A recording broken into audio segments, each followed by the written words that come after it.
Iran ও Israel যুদ্ধে বর্তমানে উত্তপ্ত গোটা বিশ্ব। দুই দেশের পাল্টাপাল্টি হামলায় শুধু মধ্যপ্রাচ্য নয়, আতঙ্ক ছড়িয়ে পড়েছে আশেপাশের অনেক দেশেও। সামরিক শক্তির প্রদর্শন, আধুনিক ক্ষেপণাস্ত্র ব্যবস্থা এবং পারমাণবিক সক্ষমতার ইঙ্গিত দিয়ে নিজেদের অবস্থান জানান দিচ্ছে এই দুই শক্তিধর দেশ। এমন পরিস্থিতিতে অনেকের মনেই প্রশ্ন জাগছে, যদি কখনো বাংলাদেশ এমন কোনো বড় সামরিক চ্যালেঞ্জের মুখোমুখি হয়, তাহলে কিভাবে জবাব দেবে দেশটি? বাংলাদেশের সামরিক সক্ষমতা আসলে কতটা এবং আধুনিক যুদ্ধের জন্য কতটা প্রস্তুত বাংলাদেশ?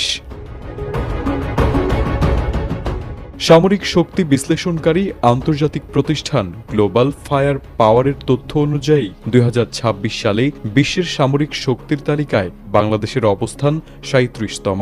প্রতি বছর বিশ্বের প্রায় ১৪৫টি দেশের সেনাবাহিনী, নৌবাহিনী, বিমান বাহিনী, সামরিক সরঞ্জাম, জনবল ও প্রতিরক্ষা বাজেট সহ নানা সূচকের ভিত্তিতে এই তালিকা প্রকাশ করা হয়। ২০২৩ সালে যেখানে বাংলাদেশের অবস্থান ছিল ৪০তম, সেখানে কয়েক বছরের ব্যবধানে ৩ ধাপ এগিয়েছে দেশের সামরিক সক্ষমতা।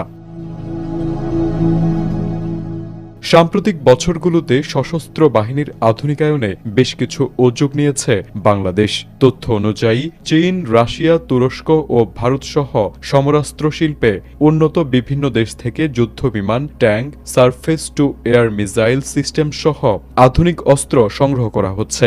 দীর্ঘদিন ধরেই বাংলাদেশের অস্ত্র সংগ্রহে চীনের উপর নির্ভরতা বেশি থাকলেও সাম্প্রতিক সময়ে তুরস্ক সহ কয়েকটি পশ্চিমা দেশও এই তালিকায় যুক্ত হয়েছে।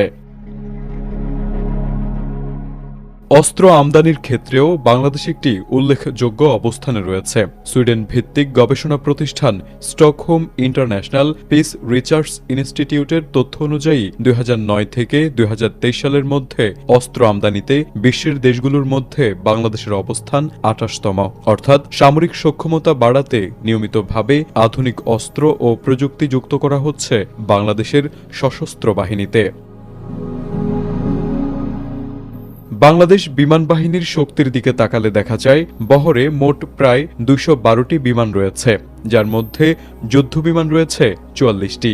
এর মধ্যে চীনে নির্মিত F-7 যুদ্ধবিমান আছে ৩৬টি এবং সোভিয়েত ইউনিয়নে তৈরি ৮টি MiG-29 যুদ্ধবিমান রয়েছে। পাশাপাশি রাশিয়া থেকে কেনা ১৪টি Yak-130 বিমান রয়েছে, যা মূলত প্রশিক্ষণের জন্য ব্যবহৃত হলেও হালকা আক্রমণ চালানোর সক্ষমতা রাখে। এছাড়া পরিবহন ও প্রশিক্ষণ বিমান এবং বিভিন্ন ধরনের হেলিকপ্টার মিলিয়ে বিমান বাহিনীর সক্ষমতা ধীরে ধীরে বাড়ানো হচ্ছে। অন্যদিকে আধুনিক যুদ্ধে গুরুত্বপূর্ণ হয়ে ওঠা ড্রোন প্রযুক্তিতেও যুক্ত হচ্ছে বাংলাদেশ। তুরস্কের তৈরি বাইরাক্টার TB2 ড্রোন সহ বিভিন্ন নজরদারি ড্রোন ইতোমধ্যে বাহিনীতে যুক্ত হয়েছে। নৌবাহিনীর ক্ষেত্রেও বড় পরিবর্তন এসেছে। চীনের তৈরি 2টি আক্রমণাত্মক সাবমেরিন যুক্ত হওয়ার মাধ্যমে সাবমেরিন যুগে প্রবেশ করেছে বাংলাদেশ। বর্তমানে নৌবাহিনীর বহরে মোট প্রায় ১১৭টি নৌযান রয়েছে, যার মধ্যে ফ্রিগেট ও কারভেট যুদ্ধ জাহাজও রয়েছে। সব মিলিয়ে ধীরে ধীরে আধুনিকায়নের মাধ্যমে নিজেদের প্রতিরক্ষা সক্ষমতা শক্তিশালী করার দিকেই এগোচ্ছে বাংলাদেশ।